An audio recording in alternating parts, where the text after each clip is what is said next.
Mountain Man bought the most hated horse at auction. What came next stunned everyone. The dust settles on a small frontier town. The sheriff raises his pistol, ready to end the life of a stallion feared by all, called a killer, cursed by God, hated by man. But then, one silent mountain drifter steps forward and spends his last coin to claim the beast no one wanted. At first, folks laugh. They say he's a fool. But in the hush of the night, a shocking truth rises from the scars on that horse's. That proof of a theft, a betrayal, and a secret that could burn this town to the ground. Whispers spread. The railroad wants the horse. The tribe remembers him. And soon, the fight for this broken animal becomes a fight for justice, mercy, and the soul of the whole valley. The bells toll. Hooves thunder. A man stands alone against greed, hatred, and the ghosts of war. Will his act of mercy heal a divided people or destroy everything he's come to love? Tell me in the comments where you're watching from right now, and if this story speaks to you, make sure you hit subscribe so you don't miss the next one. The autumn wind rustled through the pines as wagon wheels creaked against the packed dirt of Pine Crossing's main street. Townsfolk gathered around the sheriff's corral, their breath visible in the crisp morning air. Children wove between adult legs, searching for better views of the livestock auction. The scent of coffee from the general store mixed with leather. And hey, step right up, folks. The auctioneer's voice carried across the crowd. Got ourselves quite the specimen today. He gestured toward a sorrel stallion that stood trembling in the corner of the corral, its coat marked with old scars and fresh WELTS. Sheriff Dillard stepped forward, his badge catching the morning light. This here's the one they're calling the Devil Horse. Killed Jim Wheeler's hand last spring, thrown every rider who's tried to break him. His weathered face hardened. Bit Preacher Morrison's boy something fierce last week. Whispers rippled through the crowd. Women pulled their children closer while men shook their heads. The horse's muscles quivered beneath its dull coat, eyes rolling white with fear. If no one wants him, the sheriff continued, we'll have to put him down. Can't have a killer horse threatening decent folk. He patted the revolver at his hip. The auctioneer cleared his throat. Starting bid at $5. Anyone? Silence answered him. $3? More silence. $1 to save his hide. From the back of the crowd, a tall figure moved forward. Patrick Braddock's scarred face drew stares as he made his way to the front. The war veteran rarely came to town, preferring his solitary life in the mountain cabin he built after returning from the fighting. Look who's come down from his cave! Someone called out. Laughter followed, but Patrick's expression didn't change. He reached into his worn coat and pulled out a single silver dollar. The coin caught the sunlight as he held it up. $1, he said, his voice quiet but firm. You're wasting good silver, Braddock, Sheriff Dillard warned. That beast ain't worth the bullet it'll take to put him down. Patrick's eyes met the horse's wild gaze. Every creature deserves one more chance at mercy, he said, the words carrying clearly in the sudden hush.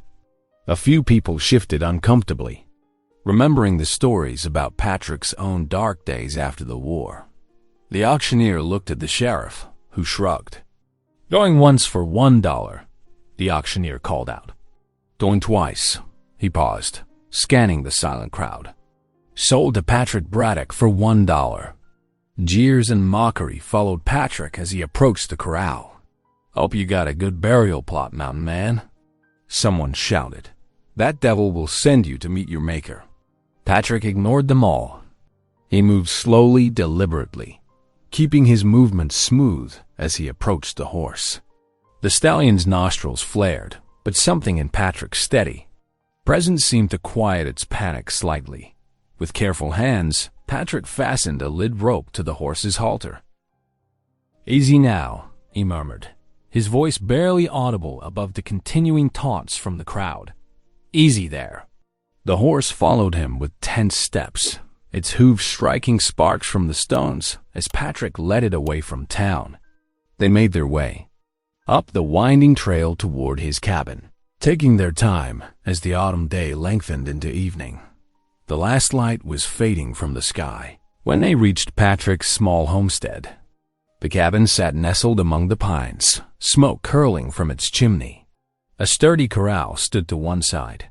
Fresh hay spread across its ground. Patrick led the horse into the enclosure, moving with the same patient calm he'd shown all day. The stallion's breathing had steadied somewhat during their long walk, though fear still showed in every line of its body. "You'll be all right here," Patrick said softly, removing the lid rope. He stepped back slowly, leaving the horse free to explore its new space. The animal remained rooted in place, trembling less now but still wary. Patrick gathered an armful of hay and scattered it nearby, close enough for the horse to reach but not so close as to frighten it.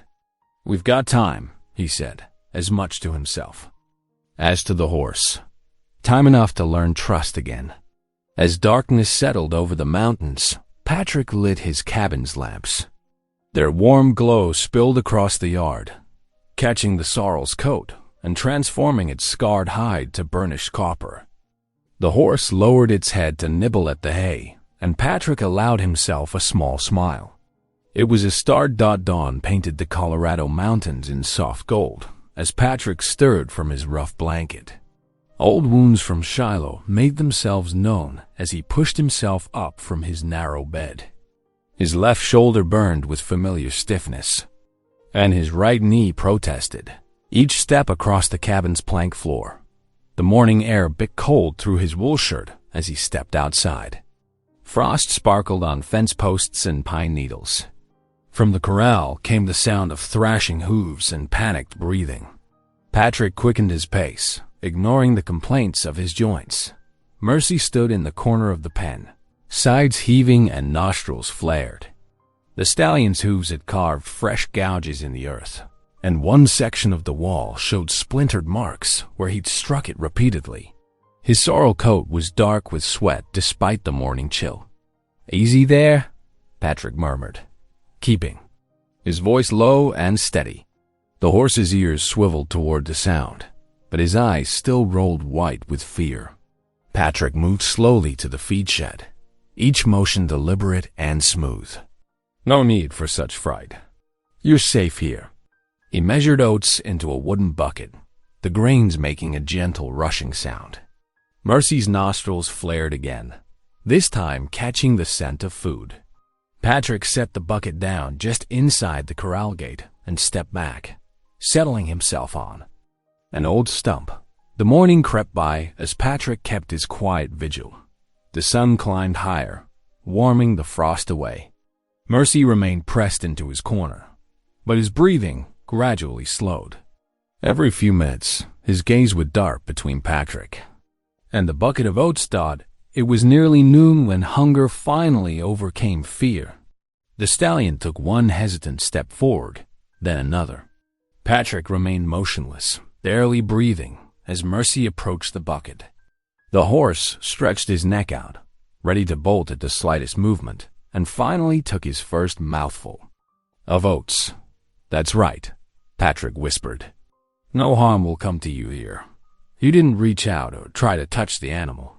Some hurts ran too deep for touch to heal quickly." He knew that truth in his own bones.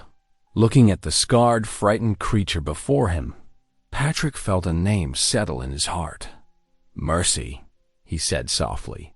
The horse's ears twitched at his voice. "That's what we both need, isn't it? What we both deserve." As afternoon approached, Patrick knew he couldn't put off his supply run any longer. His flour barrel was nearly empty, and winter wouldn't wait. He saddled his old mare Ray, Belle, speaking quietly to Mercy the whole time so the stallion would know. He was leaving. The ride into Pine Crossing took the better part of an hour.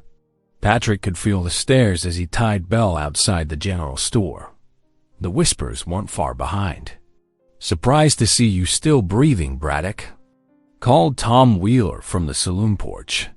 "That devil horse ain't killed you yet? Give it time," another voice added. "He'll be found trampled come morning." Patrick kept his eyes forward as he climbed the store steps. The laughter followed him. Inside, where he found the schoolteacher, Catherine Ellen, selecting papers and pencils for her students. She glanced up at his entrance, then quickly looked away, but not before Patrick caught the gentle understanding in her eyes. He heard her soft intake of breath when Wheeler's voice carried through the window. "Fool's gonna get himself killed, sure as sunrise." Patrick gathered his supplies efficiently: flour, coffee, salt, a new curry comb for Mercy. He noticed how Mrs. Ellen's hands stilled over her purchases when Wheeler spoke again about the devil horse, and how she shook her head slightly at the cruel laughter. But neither of them spoke, and Patrick soon loaded his saddlebags and turned Belle toward home. Dusk was settling when he reached his cabin. The sight that greeted him made him pause with hope in his chest. Mercy stood calmly at the corral fence, watching his approach. The panic was gone from the stallion's posture, replaced by wary curiosity. Patrick took care of Belle first, then carried his supplies inside. When he returned to the corral with his own supper, cold biscuit and jerky, Mercy didn't retreat. For the first time, Patrick was able to sit on a crate beside the fence without sending the horse into a frenzy. The stars emerged as coolers. Patrick finished his simple meal. He pulled his mother's old Bible from his coat pocket, its pages worn smooth by years of handling. In the deepening dark, he began to whisper the words of the 23rd Psalm, his voice barely louder than the evening breeze. "The Lord is my shepherd, I shall not want." The familiar verses brought peace to his own heart, and he noticed Mercy's breathing falling into a steady rhythm. The horse had moved closer, almost near enough to touch, though Patrick kept his hands folded over the Bible. As night settled fully over the mountains, Patrick drifted to sleep where he sat, lulled by the quiet sounds of Mercy's presence. The darkness held no terrors now, just the steady breath of horse and man, and the whisper of wind in the pines. The morning sun warmed Patrick's back as he stood quietly near Mercy's corral. The sorrel stallion watched him from the far corner, ears pricked forward with cautious interest. Patrick held an old curry brush in his scarred hands, letting Mercy see it clearly. "Just going to clean you up some," he murmured, his voice gentle as summer rain. "Nothing to fear from this old brush." He moved with the patience of mountain streams wearing down stone, each step measured and slow. Mercy's muscles tensed, but he didn't bolt when Patrick reached the corral gate.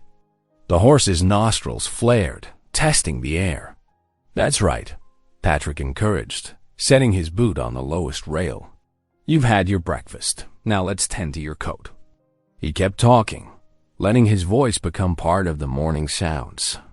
Wind in pines, jay calls, creek rushing below the cabin. It took nearly an hour before Mercy allowed Patrick within arm's reach. The stallion trembled, but held his ground as Patrick raised the brush. The first touch made Mercy flinch, but Patrick's steady voice kept him from fleeing. "Easy now, easy." Patrick worked carefully, brushing away months of dust and neglect. Dried mud fell away in clouds, revealing the rich copper of Mercy's true coat underneath. The afternoon sun was casting long shadows when footsteps on the path drew Patrick's attention. Catherine Ellen walked past, her teacher's satchel heavy with papers to grade. She paused at the fence, her gray eyes taking in the scene before her. Patrick noticed how different she looked outside the schoolhouse. Less rigid, more human. A few strands of dark hair had escaped her neat bun, catching the golden light. She watched his hands as he brushed Mercy's neck, her expression thoughtful. "Most men would have broken him with force by now," she said quietly, careful not to startle. The horse Patrick nodded, keeping his stroke steady. "Force only breeds more fear. He's had enough of that." Before Catherine could respond, Loud voices carried up the trail. A group of men from town approached, led by Tom Wheeler and his drinking companions. The acrid smell of whiskey preceded them. "Well, look here," Wheeler called out. "The fool's still playing nursemaid to the devil." His companions laughed, sharing knowing looks. Patrick continued brushing Mercy, though the horse's ears lay back. At the harsh voices, Catherine remained by the fence, her fingers tightening on the weathered wood. $2 says that beast tramples him by Sunday," one man shouted. "3 says it happens tonight," another added, triggering more laughter. Wheeler swaggered closer to the corral. "Waste of good horse flesh, if you ask me. Animal like that needs a firm hand." He spat, the tobacco juice landing near Patrick's boots. The sudden movement made Mercy shy sideways, exposing his flank to the fading sunlight. Catherine's soft gasp cut through the men's laughter. There, clearly visible on the horse's side, were long, cruel scars, the unmistakable marks of a heavy whip wielded in anger. "Dear Lord," Catherine whispered, understanding dawning in her eyes. This wasn't a devil horse at all, but a creature whose trust had been shattered by human cruelty. Patrick's hand stilled on Mercy's neck. "Evil isn't born," he said quietly, though. His words carried clearly in the evening air. "It's beaten into God's creatures by those who choose darkness over light." His eyes met Wheeler's, steady and unflinching. The drunk men shuffled uncomfortably, their laughter dying. Something in Patrick's calm gaze made them look away. One by one, they drifted back down the trail, leaving only Wheeler glaring from the shadows. "You'll see," Wheeler muttered. "Can't save something that far gone." He turned and stumbled after his companions. Catherine lingered as twilight deepened around them. Patrick had resumed brushing Mercy, his touch gentle over the scarred hide. "You'll heal him?" she asked softly. "With time and patience," Patrick replied. "The good Lord gives second chances to all his creatures. Sometimes they just need someone to show them it's safe to trust again." Mercy's head dropped slightly, his breathing deep and steady under Patrick's ministrations. Catherine watched them a moment longer, then gathered her skirts to continue home. Her mind turned over what she'd witnessed, not just the horse's scars, but the quiet strength in Patrick's hands, the courage in choosing kindness over force. As full dark settled over the mountains, Patrick lit the stable lantern and hung it from a post. Its warm glow pushed back the shadows, creating a circle of peace around man and horse. He settled onto his familiar crate, ready to guard Mercy's rest through another night. The stallion's soft nickering joined the evening chorus of crickets and distant coyotes. In the lantern light, his copper coat gleamed like a promise of better days to come. The dawn broke crisp and clear 3 days later. Patrick led Mercy from his makeshift stable toward the training corral, moving unhurried through the golden morning light. The horse's copper coat gleamed, a testament to patient grooming. A length of rope hung loose in Patrick's hand, more suggestion than restraint. Townsfolk had already begun gathering at the fence, drawn by curiosity and the promise of spectacle. Their whispers carried on the mountain air. "Reckon today's the day that devil horse shows its true nature. Ain't natural how quiet it's been. Just waiting to strike, mark my words." Patrick paid them no mind. He opened the corral gate, letting Mercy step through at his own pace. The horse's ears flicked back and forth, taking in the watching crowd, but he didn't spook. "There now," Patrick murmured, his voice steady as the ground beneath their feet. "Just like we practiced. No hurry today." He let the rope play out, giving Mercy room to move. The horse began to circle, his hooves marking a steady rhythm in the packed earth. Patrick turned with him, keeping his shoulders square, his presence calm and constant. "Look how he just lets it run wild." Someone scoffed, but Patrick knew better. This wasn't wildness, it was trust building, one circle at a time. He spoke softly, Words meant for Mercy alone. That's right. Find your feet. Find your peace. The morning sun climbed higher. More townspeople drifted over, expecting violence, but finding only this quiet dance between man and horse. After perhaps 20 minutes, Mercy's circles began to slow. His head lowered, tension easing from his muscles. Then, without Patrick pulling the rope or raising his voice, the horse came to a stop. He turned to face Patrick, blowing softly through his nostrils. A murmur of disbelief rippled through the watchers. Even Wheeler, lurking at the back of the crowd, fell silent. It was then that an elderly Ute man rode past on a paint pony. He pulled up short, his weathered face turning toward the corral. His dark eyes fixed on Mercy's flank, where an old brand showed beneath the newer scars. The man spoke quietly to a younger companion in their own tongue, then urged his horse closer to the fence. Patrick noticed him and nodded respectfully. "That horse," the elder said in careful English, "once ran with our people's herds." His finger traced the air, outlining the brand. "Was taken 3 summers past. Night raiders came with guns and fire." The watching crowd grew still. Patrick's hand rested on Mercy's neck, feeling the horse's steady pulse. "I thank you for telling me," he replied quietly. "Changes things some, knowing that." The Ute elder nodded once, then turned his pony and rode on. But the knowledge he'd shared spread through town like wildfire. That evening, Catherine hosted her weekly supper for her pupils' families. The modest table in her small house was crowded with dishes brought by parents. Fresh bread, stewed rabbit, preserved peaches. Talk inevitably turned to the morning's events. But what if the Ute come wanting their horse back? Mrs. Miller asked, passing the bread. "We've had peace these past years. Wouldn't want trouble starting up." Catherine poured coffee into tin cups, considering her words carefully. Patrick bought the horse fair and legal at auction. Sheriff himself oversaw the sale. "Legal don't always mean right," Mr. Cooper pointed out. "Horse was stolen property to begin with.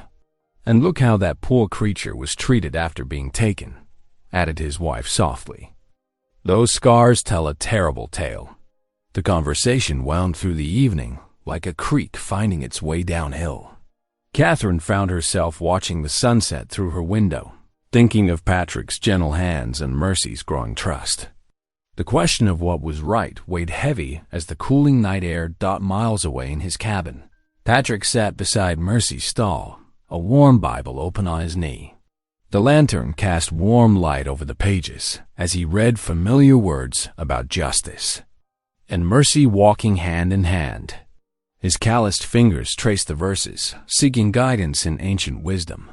Mercy's soft breathing filled the stable. When Patrick's hand found the horse's neck, the animal didn't shy away or tense. Instead, he leaned slightly into the touch, as if offering comfort of his own. "What's right isn't always simple," Patrick murmured, more prayer than statement. The lantern flame wavered, making shadows dance on the rough walls. But Mercy stood steady, and Patrick felt the weight of the day's revelation settling into his bones like autumn frost, not destroying, but transforming everything it touched. The next morning brought steel-gray clouds and the clip of horseshoes. On Pine Crossing's main street, Sheriff Amos Dillard rode toward Patrick's cabin, 2 deputies flanking him like matching bookends. Their badges caught what little sunlight filtered through the clouds. Patrick stood in his doorway, watching their approach. He had just finished morning feed, and the smell of hay still clung to his shirt. Mercy's head appeared over the stable door, ears pricked forward at the sound of visitors. "Braddock," the sheriff called out, dismounting with a grunt. "Got some business to discuss." Patrick nodded once but didn't move from his post. "Sheriff, railroad agent's been in my ear since dawn." Dillard hooked his thumbs in his belt, just above his holster. "Says we can't have stolen new property in town. Makes the company nervous. might affect their negotiations for the new line. Bought him fair at auction, Patrick said quietly. Your auction, if I recall right. The deputies shifted on their horses, hands resting near their gun belts. The taller one spat into the dust. Ain't about the auction. It's about keeping peace with the railroad. They don't want no complications with the Ute. Seems to me, Patrick replied. The complications started when someone stole him in the first place. Sheriff Dillard's face darkened. Now listen here, Braddock. I'm trying to handle this peaceful-like. But that horse is leaving with us today, one way or another. The sound of children's voices drifted across the street from the schoolhouse. Catherine Ellen stood on the steps, watching the confrontation while her pupils filed inside for their lessons. Her gray dress caught the wind, and her hand gripped the wooden railing. That's not right, Sheriff Dillard, she called out, her clear voice carrying across the morning air. Everyone saw Patrick buy that horse legal. You yourself brought down. The gavel. The sheriff turned, surprised by her intervention. Miss Ellen, this ain't your concern. It's everyone's concern when the law bends to railroad money instead of justice. Catherine descended the steps, her boots tapping against the wood. What message does that send to our children? The deputies exchanged uncomfortable glances. They knew Catherine taught their own youngsters, had their respect as both teacher and widow. Patrick remained still, but his eyes met Catherine's across the street. Something passed between them. Gratitude, perhaps, or shared purpose, thought Sheriff Dillard. Removed his hat, running a hand through his graying hair. Look here, I'm just trying to keep peace in my town. Railroad agent says. The railroad agent wasn't here when that horse was near dead from abuse, Catherine interrupted. He wasn't here when Patrick showed mercy instead of violence. And he surely wasn't here 3 years ago when raiders stole that horse in the first place. A small crowd had begun to gather, drawn by the confrontation. Patrick noticed Wheeler, the railroad agent, watching from the shadows of the telegraph office, his face tight with displeasure. The sheriff looked between Patrick's quiet strength and Catherine's moral certainty. Finally, he jammed his hat back on his head. This ain't over, Braddock. Railroad won't let it rest, and neither will I. Consider yourself warned. He mounted up, jerking his horse's head around harder than necessary. The deputies followed, leaving clouds of dust in their wake. The gathered townsfolk dispersed slowly, murmuring among themselves. Catherine met Patrick's eyes once more before returning to her waiting pupils, her steps steady and dignified. As evening approached, Patrick led Mercy from the stable. The horse followed willingly now, the rope between them more connection than constraint. They walked slowly through the pines toward the stream that cut through Patrick's property, their shadows stretching long in the setting sun. At the water's edge, Patrick let the rope play out. Mercy lowered his head to drink, muscles relaxed. No longer afraid of ambush or abuse. The stars were just beginning to appear, scattered like silver coins across the darkening sky.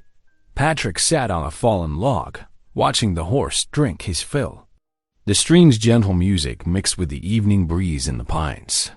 But underneath the peace, he felt something building in the air, in the town, in the spaces between what was right and what was easy. Dark clouds were gathering on the horizon, stacking up against the mountains like a wall. The wind carried the sharp scent of coming rain, and overhead, a nighthawk called its warning into the dusk. Mercy raised his head, water dripping from his muzzle. His ears swiveled toward the distant thunder, but he didn't spook. Patrick stood, gathering the rope loosely in his hand. Best head back, he murmured to the horse. Storm's coming. They walked home together through the gathering dark, man and horse moving in quiet harmony. But Patrick felt the weight of the sheriff's warning, heavy as the storm clouds above. Whatever peace they'd found here was as fragile as the last light, fading from the sky. The morning sky cracked with lightning, and rain drummed against the stable roof in steady waves. Patrick worked methodically inside, his boots squelching on wet straw as he brushed Mercy's copper coat. The sorrel stallion stood quietly in his stall, no longer flinching at the thunder that rolled across the mountains. "That's right, Patrick," murmured, working a knot from Mercy's mane. "Just rain. Nothing to fear here." A soft knock on the stable door made him turn. Catherine Ellen stood in the entrance, holding a covered basket against her chest. Rain dripped from her shawl, and wisps of dark hair had escaped her neat bun. "Miss Ellen?" Patrick lowered the brush, surprised to see the schoolteacher at his door. "I brought you something." She stepped inside, shaking water from her skirts, fresh bread and dried apples. "My mother always said no man should stand alone against town. Gossip." She placed the basket on a hay bale, her eyes warm with concern, especially not when he's doing what's right. Patrick ducked his head, unused to such kindness. "Much obliged," Mercy nickered softly, drawing Catherine's attention. She moved closer to the stall, careful to keep her movements slow. "He looks different already, calmer. He's learning to trust." Again, Patrick resumed brushing, his strokes long and gentle. "Takes time, is all, and patience." Lightning flashed outside, followed by a crash of thunder that rattled the stable walls. Mercy's ears flicked, but he remained steady, pressing closer. To Patrick's side, Catherine watched them for a moment, then said quietly, "Like you did after the war?" Patrick's hand stilled on the brush. The question hung in the air between them, gentle as a prayer. Finally, he nodded. "Saw too many men die in Virginia," he said, his voice rough. "Both sides. After a while, killing becomes easy. That's what scared me most." He worked the brush through Mercy's mane, finding comfort in the repetitive motion. Had to learn there was another way. "That Mercy," he paused, choosing his words carefully. "Mercy takes more courage than violence ever did. Is that why you bought him?" Catherine gestured to the horse. "To show mercy?" "Partly." Patrick ran his hand along Mercy's neck. "Reckon we both needed a second chance." Thunder boomed again, closer this time. But instead of spooking, Mercy did something remarkable. He turned his head and rested it against Patrick's shoulder, breathing softly against his coat. Catherine's breath caught. "Oh my," she whispered. Patrick stood perfectly still, hardly daring to breathe. Mercy's trust, freely given, felt like a gift he scarcely deserved. The horse's warmth seeped through his shirt, and Patrick felt something tight in his chest begin to loosen. "That's the first time he's done that," Patrick said quietly, not wanting to break the moment. Catherine's eyes shone with understanding. "It's beautiful," she said, "like watching a miracle unfold." They stayed that way for several minutes, the rain providing a gentle backdrop to the peaceful scene. Finally, Mercy lifted his head, returning to his hay as if nothing extraordinary had happened. "I should get back," Catherine said reluctantly. "The rain's letting up some." Patrick walked her to the stable door, picking up her basket. "Thank you for the food. And," he gestured vaguely, struggling to express his gratitude for her understanding. "You're welcome." She adjusted her shawl against the drizzle. "Remember, you're not alone in this, Mr. Braddock." He watched her make her way down the muddy path, her gray dress fading into the misty air. Then he returned to Mercy's stall, closing it carefully for the night. The horse watched him with gentle eyes, all fear gone from his bearing. Patrick leaned against the wooden door, overwhelmed by the day's gifts, the horse's trust, a woman's kindness, the sense that perhaps his long isolation was finally ending. "Thank you, Lord," he whispered into the gathering dusk, "for second chances, for mercy given and received, and for sending someone who understands both." The rain continued to fall, but inside the stable, Warmth bloomed like spring flowers after winter's thaw. The autumn sun painted long shadows across Patrick's corral as he lifted an old saddle from its peg. He'd spent the past week preparing Mercy for this moment, rubbing blankets against his flanks, teaching him that touch meant no harm. "Easy now," Patrick murmured, holding the saddle where Mercy could see it. The sorrel stallion's ears pricked forward, nostrils flaring at the scent of leather. Patrick stood quietly, letting Mercy investigate at his own pace.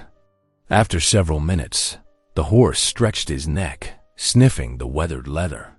"That's right," Patrick encouraged.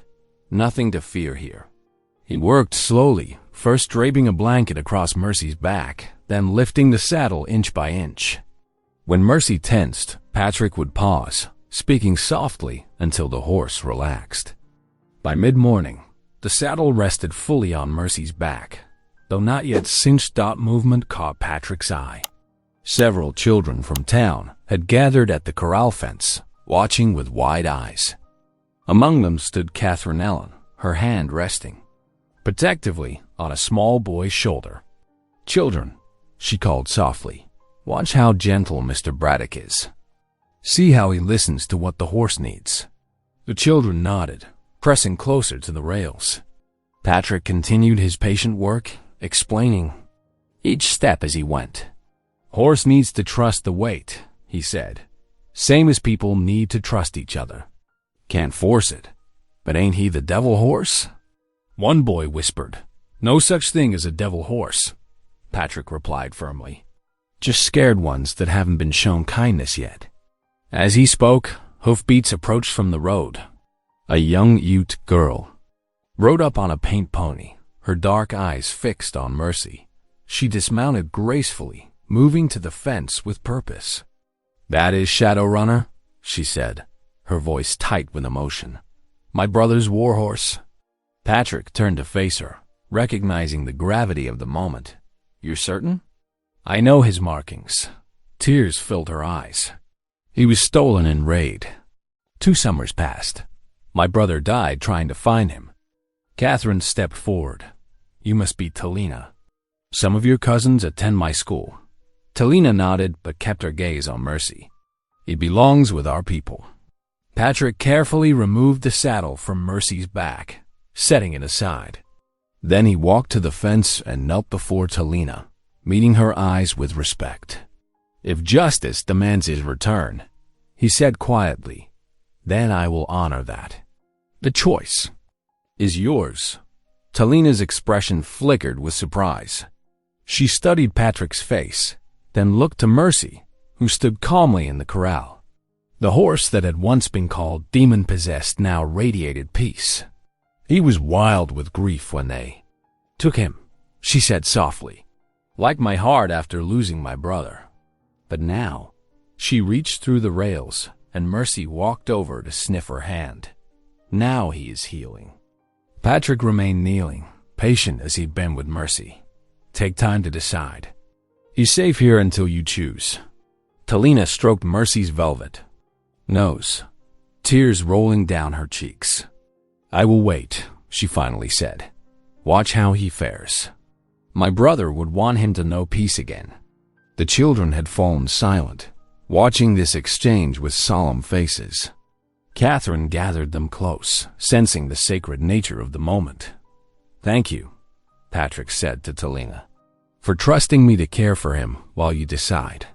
As the sun began to set, the children dispersed and Talina rode away. Catherine remained, helping Patrick store the tack and feed the horses their evening meal. "Would you like to share supper?" Patrick asked hesitantly. "Got beans and cornbread." Catherine's smile was warm. "I'd like that very much." They sat on Patrick's porch, bowls balanced on their knees, while Mercy grazed peacefully in the gathering dusk. The evening air carried the scent of pine and wood smoke. "What you did today," Catherine said softly, "offering to return Mercy. That took real courage." Patrick stirred his beans thoughtfully. Seemed the only right thing to do. "That's what I admire about you," Catherine continued, her voice gaining strength. "You always choose what's right, even when it costs you. First with saving Mercy, now this." She set her empty bowl aside. It's rare to find a man whose actions match his principles so completely. Patrick felt warmth spread through his chest. That had nothing to do with the cornbread. "Truth is," he said slowly, "Mercy's taught me as much about trust as I've taught him about gentleness." They sat in comfortable silence as stars began to pepper the darkening sky. In the corral, Mercy's coat gleamed silver in the twilight, his contentment a testament to the power of patience and second chances. Saturday morning dawned bright and crisp over Pine Crossing. The autumn air carried the mingled scents of pine, needles, fresh-baked pies, and wood smoke as townspeople bustled about, setting up the harvest fair. Colorful bunting fluttered between buildings, and traders arranged their wares on rough wooden tables along Main Street. Patrick stood in his cabin doorway, adjusting his best shirt collar. It had been years since he'd attended a town gathering. His fingers brushed the worn fabric uncertainly, but Mercy's soft nickering from the corral steadied his nerves. "Reckon it's time we showed them what trust can do," he murmured, leading Mercy from his stall. The sorrel stallion's coat gleamed in the morning sun, weeks of good care evident in his healthy shine. Patrick had spent extra time brushing him that morning, making sure no trace remained of the wild, desperate creature they'd first seen at auction. As they walked toward town, the sounds of the fair grew stronger. A fiddle's cheerful notes mixed with children's laughter and the general hubbub of celebration. Patrick felt Mercy tense slightly at the noise, but a gentle word had the horse's ears pricking forward with interest rather than fear. They rounded the bend in the main street, and conversation stuttered to a halt. Parents pulled children back, remembering tales of the devil horse. But Mercy walked calmly beside Patrick, his hooves clicking steadily on the packed dirt. "Land sakes," someone whispered. "That can't be the same horse." Sheriff Dillard stood near the general store, his hand instinctively moving to his gun belt before dropping away in surprise. His eyes narrowed as he watched Patrick and Mercy approach. Catherine Ellen stood among her students near a lemonade stand. Her face brightened at the sight of Patrick, and she nodded encouragingly. Several of her pupils waved, recognizing the man who had shown them such patience during their fence-watching visits. Patrick led Mercy to the center of the street, where space had been cleared for displays and demonstrations. The horse's muscles rippled under his gleaming coat, but his manner remained calm and attentive. Patrick checked the saddle cinch one final time, then placed his foot in the stirrup. The crowd held its collective breath. Everyone remembered the tailies, how this horse had thrown every rider, injured men, earned his fearsome reputation. Even those who hadn't witnessed his previous violence had heard the stories. Patrick swung smoothly into the saddle. Mercy stood perfectly still, head held proud and steady. A murmur of astonishment rippled through the gathering crowd. Patrick gathered the reins loosely in his hands, letting Mercy feel his confidence. "Walk on," he said softly, and Mercy stepped forward with elegant precision. They made a circuit of the street, Patrick sitting straight but relaxed in the saddle. Mercy's hooves marked a steady rhythm on the ground, his ears forward, showing none of the fear or rage that had once defined him. They passed the sheriff, who removed his hat in grudging respect. Children began running alongside, their initial fear forgotten in the excitement. "Mr. Braddock," they called. "Look how pretty he is now." Patrick guided Mercy in a figure eight, demonstrating the horse's willingness to respond to the lightest touch. The fiddle struck up again, and Mercy kept perfect time with the music, as if dancing to its cheerful tune. Catherine's eyes shone with pride as she watched. When Patrick passed near her, she clapped her hands in delight. "Beautiful," she called out. "Just beautiful." More townspeople joined in the applause. The same men who had once mocked Patrick now nodded in appreciation. Mothers who had warned their children to stay away from the devil horse now pointed out how gentle he appeared. Patrick completed his demonstration by halting Mercy in the center of the street. He dismounted smoothly and removed his hat, acknowledging the crowd's enthusiasm with a quiet tip of his brim. His eyes found Catherine's, and they shared a moment of understanding. This was more than just a horse showing. This was proof that patience and kindness could transform even the most wounded spirit. The rest of the day passed in a blur of activity. People approached to admire Mercy up close, and Patrick answered their questions with his usual calm manner. Children offered the horse apple slices, giggling when his soft lips tickled their palms. Even Sheriff Dillard came over to run a weathered hand along Mercy's neck. "Never would have believed it," the lawman admitted. "You've done something remarkable. Here, Braddock." As evening settled over Pine Crossing, lanterns began to glow in windows like earthbound stars. Patrick led Mercy home through the gathering dusk, his heart fuller than it had been in years. The town that had once held him at arm's length had finally opened its doors. Back in his cabin, Patrick turned Mercy into his corral and leaned against the fence, watching the horse move peacefully in the starlight. He removed his hat and looked up at the vast Colorado sky. "Thank you, Lord," he whispered, "for showing me there's still hope in this world." The soft sound of Mercy's grazing was his answer, a peaceful counterpoint to the distant echoes of celebration. Still drifting from town, the crisp mountain morning held no warning of the trouble to come. Patrick stood in his cabin doorway, sipping coffee and watching Mercy graze peacefully in the corral. The horse's success at the fair 2 days ago still warmed his heart. Even the old wound in his leg, a constant reminder of battlefield days, seemed to pain him less. The distant rumble of wagons caught his attention. 3 black carriages approached, kicking up dust along the pine-needled path. Patrick's hand tightened on his cup as he recognized the railroad company's emblem on their sides. Sheriff Dillard rode ahead of the wagons, his expression grim beneath his hat brim. Behind him, 4 well-dressed men in dark suits climbed down. From their carriages, boots crunching on the scattered pine needles. "Morning, Braddock," the sheriff said, not meeting Patrick's eyes. "These gentlemen have papers regarding the horse." The tallest railroad man stepped forward, documents clutched in his gloved hand. "This animal is claimed as railroad property. We have the legal right to seize it immediately." Patrick set his coffee cup down slowly. "Those papers weren't filed when I bought him fair at auction. New information has come to light," the man said smoothly. "The horse was originally stolen from a railroad shipment. We have witnesses."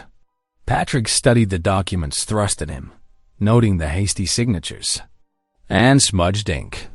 His years as a scout had taught him to spot things that didn't quite fit. "These papers are forged," he said quietly. The sound of running feet interrupted them. Catherine Ellen appeared on the path, skirts gathered, breathing hard.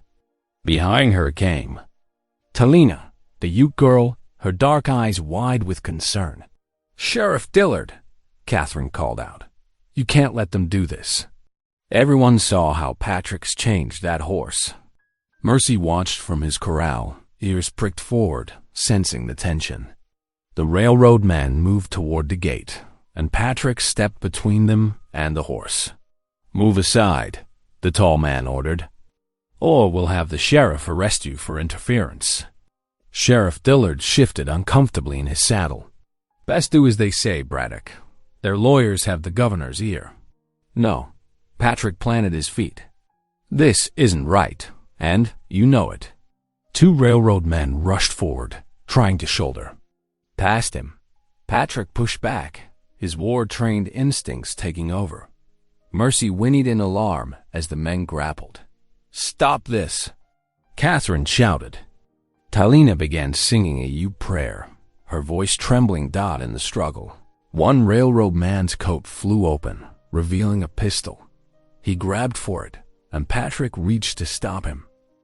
They wrestled for the weapon, their boots scuffing in the dirt. The gun went off with a crack that echoed through the pines. Mercy screamed, a sound of pure agony. The bullet had struck his shoulder, and blood bloomed bright against his sorrel coat. The horse staggered, trying to keep his feet. No! Catherine's scream cut through the morning air like broken glass. Talina fell to her knees, tears streaming down her face. "Brother's horse," she sobbed in her native tongue. "Brother's beautiful horse." Patrick shoved past the stunned railroad men and vaulted the corral fence. Mercy's legs buckled, and Patrick caught the horse's head before it could strike the ground. He cradled Mercy's neck, feeling the strong pulse still beating beneath the warm hide. "You stay with me," he whispered fiercely. "You hear me, boy? Stay with me." The railroad men backed away, faces pale. The tall one found his voice first. "This isn't over, Braddock. We'll be back with more men. That horse is railroad property, dead or alive." "Get off my land," Patrick said, his voice deadly. Quiet. Several townspeople had arrived, drawn by the gunshot, and they stood watching in horror. Sheriff Dillard finally spoke, his voice rough with shame. "You heard him. Clear out, all of you. There's been enough damage done today." The railroad men retreated to their carriages, muttering threats. Patrick barely heard them. He was focused entirely on Mercy, on the labored breathing and trembling muscles beneath his hands. "Patrick," Catherine said softly, kneeling beside him in the dirt. "We need to get him into the barn. Let me help." Together, they coaxed Mercy to his feet. The horse leaned heavily against Patrick, but managed to stagger the short distance to his stall. Fresh straw cushioned him as he sank down again.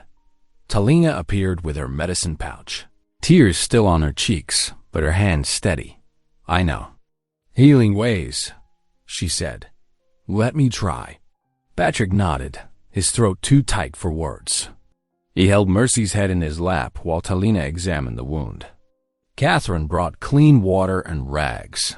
Her skirts stained with blood and dirt. The morning light streamed through the barn door, illuminating the scene. Patrick bent over his beloved horse, Catherine and Talina working together to save him. Outside, the sound of wagon wheels retreating down the mountain path, carrying with them the bitter taste of injustice and the promise of more trouble to come. Night settled over the mountain, like a heavy blanket, bringing with it a chill that seeped through. The barn walls. The lantern's glow cast dancing shadows as Patrick knelt beside Mercy, his hands trembling slightly as he pressed another clean cloth against the wound. The horse's breathing came in shallow gasps, each one a reminder of how fragile life could be. "Easy now," Patrick murmured, his voice hoarse from hours of gentle talking. He dropped the bloody cloth into a bucket of pink-tinged water and reached for a fresh one. The pile of clean rags Catherine had brought was dwindling fast. Catherine moved quietly in the background, heating more water over the small stove Patrick kept in the corner. Her skirts rustled as she worked, the sound mixing with Talina's soft chanting. The Ute girl hadn't stopped her prayers since sunset, her melodic voice rising and falling in ancient rhythms. "The water's ready," Catherine said, carefully carrying the steaming pot. "Let me help you clean it again." Patrick nodded, too tired to speak. They had been at this for hours, cleaning the wound, applying the poultice of herbs Talina had gathered. The bullet had gone clean through Mercy's shoulder, but the blood loss worried him. The horse's proud head lay heavy in his lap. Eyes dulled with pain. Thunder rumbled in the distance as rain began to fall, drumming against the roof. Patrick stared at the revolver on the nearby shelf, the one he'd carried since the war. One shot could end Mercy's suffering. The thought twisted in his gut like a knife. "I can't watch him suffer like this," Patrick said, his voice barely above a whisper. "Maybe it would be kinder to..." "No." Catherine's hand gripped his arm fiercely. You didn't give up on him when the whole town wanted him dead. Don't give up. Now. Talina stopped her chanting, her dark eyes flashing in the lamplight. My brother's horse is warrior-born, she said firmly. Warriors do not quit on kin. Neither should you. Patrick looked up between the two women, the schoolteacher who had first seen worth in his gentleness, and the Ute girl who recognized the noble spirit in his wounded horse. Their faith shamed his moment of weakness. You're right, he said quietly. Both of you. Catherine smiled through her exhaustion. Then let us pray together. Sometimes that's all we can do. They joined hands there in the lantern light, settler, schoolteacher, and Ute, forming a circle around Mercy's still form. Patrick's calloused hand clasped Catherine's smaller one, feeling its warmth. His other hand held Talina's, bridge building across cultures in this moment of shared concern. Dear Lord, Catherine began softly, we ask for your healing touch. Their whispered prayers mingled with the sound of rain. Talina added words in her own language, her voice carrying the wisdom of her people's medicine ways.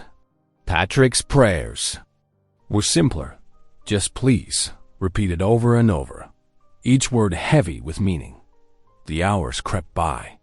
Patrick's war-wounded leg cramped from kneeling, but he refused to move, keeping Mercy's head cradled. Catherine dozed against a hay bale, while Talina continued her quiet songs of healing.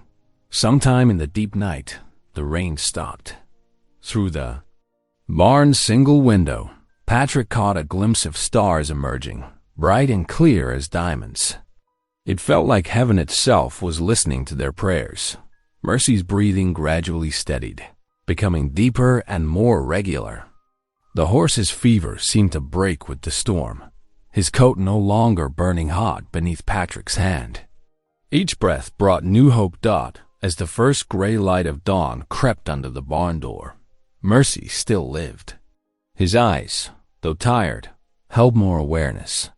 The wound, while serious, had begun to show signs of healing rather than infection. Patrick gently stroked the horse's neck, feeling the steady pulse beneath his fingers. That's it, boy, he whispered. Keep fighting. Catherine stirred from her hay bale, stretching stiff muscles. Her normally neat hair had escaped its pins, and her dress was wrinkled, but her smile was bright as morning. He's still with us. The spirits of his ancestors are strong in him, Talina said, finally setting aside her medicine pouch. As is your love for him. Patrick looked at Mercy's breathing form, at the two women who had helped him through the night, and at the rising sun painting the mountains gold through the window. Sometimes mercy came not in grand gestures, but in simple things, in shared vigils, in joined hands, in prayers whispered through the dark hours until dawn. The mountain dawn brought no rest for Patrick. He sat on an upturned bucket beside Mercy's stall, his war-worn body aching from 2 nights without proper sleep. The horse's wound looked cleaner today, but fever still sparked in those dark eyes. Outside, morning bells chimed from the schoolhouse. Marking time's steady march. Catherine arrived shortly after, her lesson books tucked under one arm. I've asked Mrs. Wilson to watch the children for an hour, she said, setting down her things. How is he? Holding steady, Patrick replied, his voice rough from exhaustion. The bleeding's mostly stopped. She knelt beside him, checking Mercy's bandages with gentle hands. The horse nickered softly at her touch, a sound that brought hope to both their hearts. Through the barn's open door, they could hear townsfolk passing on the road, their voices carrying fragments of debate. Bringing trouble to our doors. Railroad men won't stand for this. Might bring the Ute down on us all. Patrick's shoulders tensed at the words, but Catherine touched his arm. Let them talk, she said firmly. You did what was right. Around midday, small footsteps approached the barn. 3 of Catherine's students peered around the door, clutching wildflowers in their hands. The youngest, Sarah Miller, stepped forward bravely. Miss Ellen said Mercy was hurt, she whispered. We brought these to help him feel better. Patrick watched, throat tight, as the children laid their bouquets by the stall. Mercy stretched his neck toward them, nostrils flaring at the sweet scent. The children giggled at his interest, fear forgotten. The afternoon brought Talina her, gathering basket full of herbs despite the tension evident in her stance. My uncle says I should not come, she admitted, crushing leaves into a poultice. He fears the railroad man will bring more trouble, that old agreements will break. And still you're here, Patrick observed quietly. Talina's hands worked steadily, her voice strong with conviction. This horse bridges two worlds. My brother loved him. You healed him. Now he heals something bigger than himself. She gestured to the flowers left by settler children. See? Already he brings change. As evening approached, more townspeople stopped by. Some still frowned and hurried past, but others lingered, watching Patrick's patient care with thoughtful eyes. The baker's wife left a loaf of fresh bread. The blacksmith offered to look at Mercy's shoes once he recovered. Night fell again, bringing with it the weight of Patrick's exhaustion. Catherine had returned after school, grading papers by lamplight while keeping him company. In the quiet darkness, words he'd held back for years finally spilled forth. I killed men in the war, he said suddenly, his voice cracking. So many men. Their faces stay with me, haunting every night.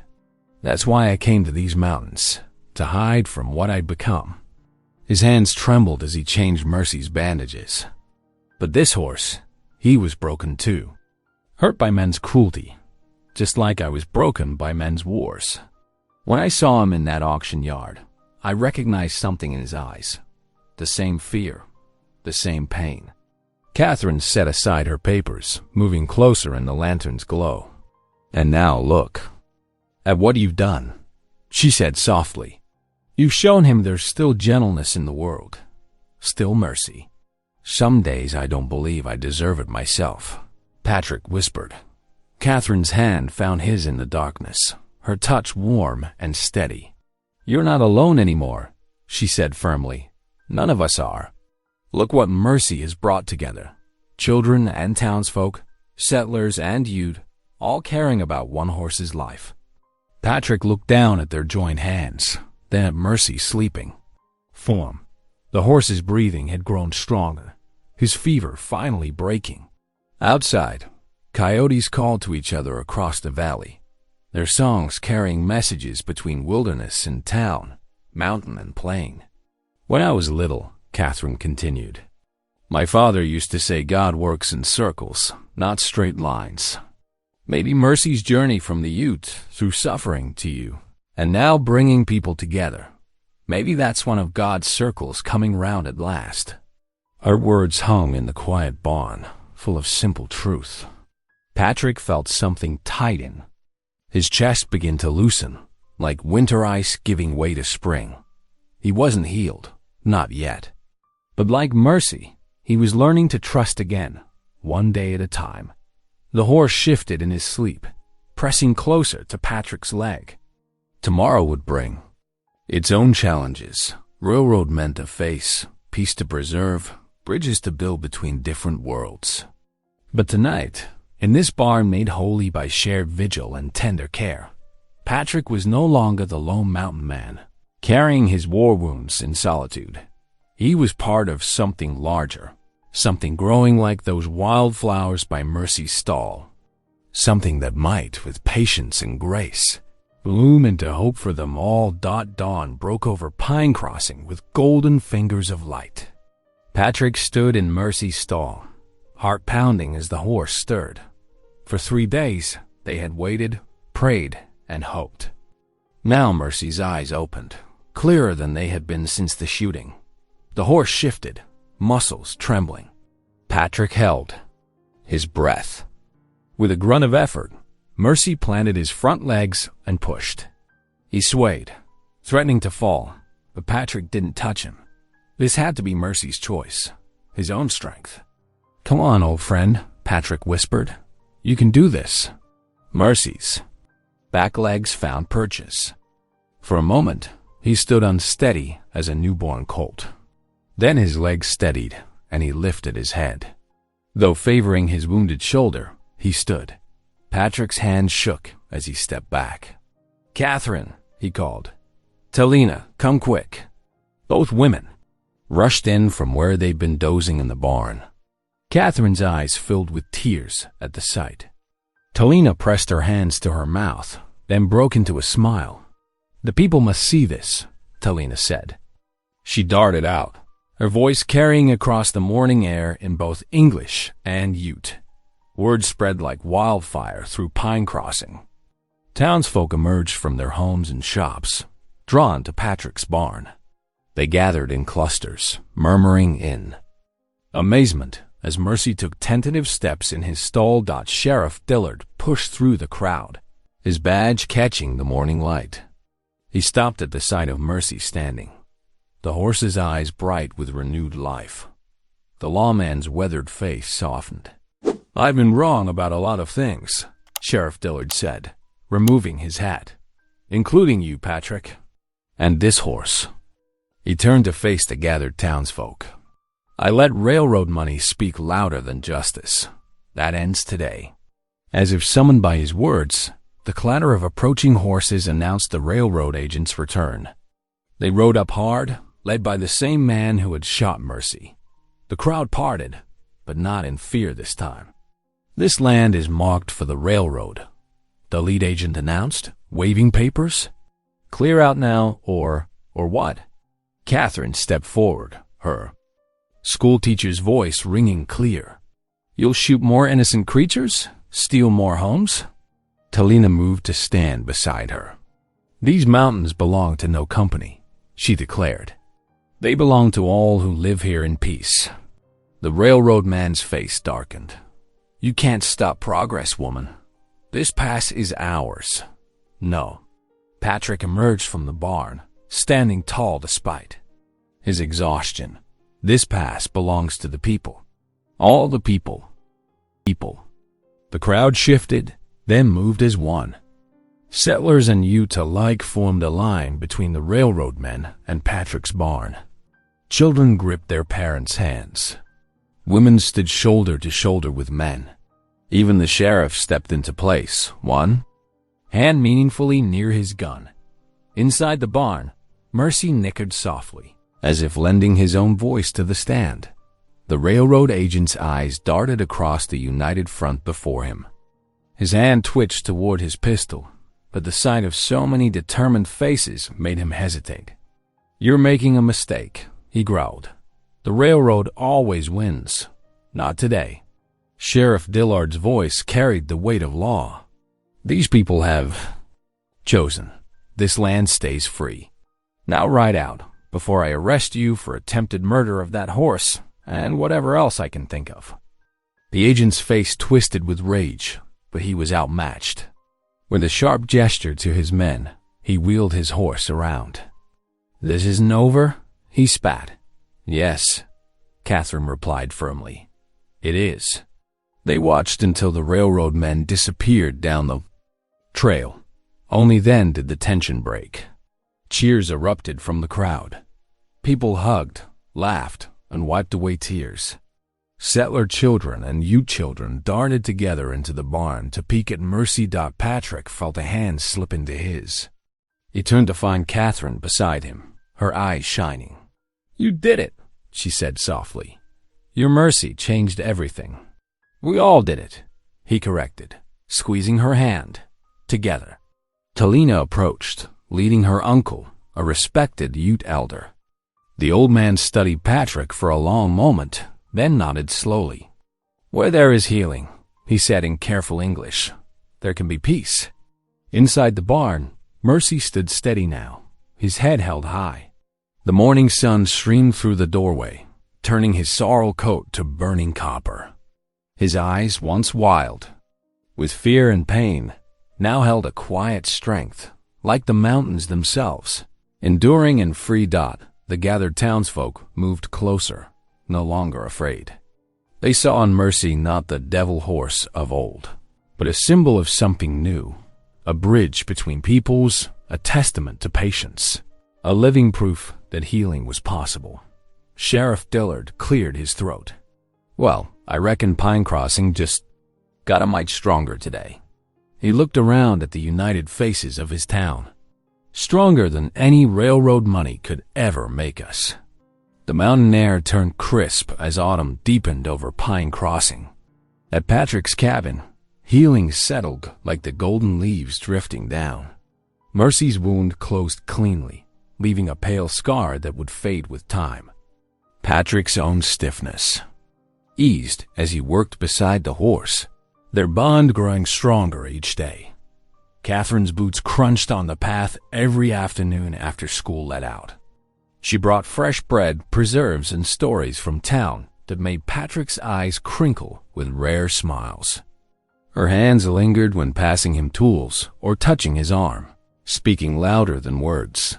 One clear morning, Talina arrived with her uncle, Walking Bear.